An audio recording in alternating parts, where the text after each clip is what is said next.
ভিতরে শ্রমিক এবং মালিক পার্টির যদি কোনো রকম মানে অমিল থাকে সেটা নেগোসিয়েশনের মাধ্যমে সমাধান হবে।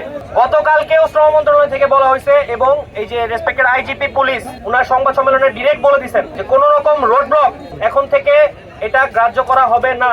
রোড ব্লক জনভোগান্তি একটা পানিশেবল ক্রাইম, এটার জন্য আপনাদেরকে সাজা প্রাপ্ত হতে পারেন আপনারা যে কেউ। আমার উপরে যদি বিশ্বাস রাখেন আমি বলে দিচ্ছি আপনাদের জন্য সময় হচ্ছে 7 মিনিট। 7 মিনিটের মধ্যে রাস্তা ছেড়ে সাইডে গিয়ে দাঁড়াবেন। রাস্তা যদি না ছাড়েন আপনাদের দাবি দেওয়া কোথায় গেল ওটা আমি পরে দেখবো।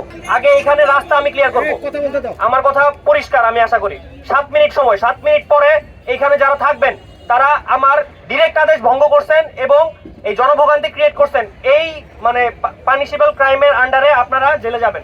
7 মিনিট পরে আমি যদি দেখি রাস্তা এখানে ক্লিয়ার এবং আপনার ওইখানে আমি আইপি পুলিশ আমরা আমাদের একদম সর্বোচ্চ চেষ্টা করবো আপনাদের দাবি দেওয়া যতখানি করা যায় আমরা করে দিয়ে তারপরে এখান থেকে যাবো। কিন্তু 7 মিনিট পরে যদি আপনারা এখানে থাকেন, রাস্তা যদি ব্লক থাকে, আপনি আমার পক্ষের না, আমি ধরে নিব। Thank you.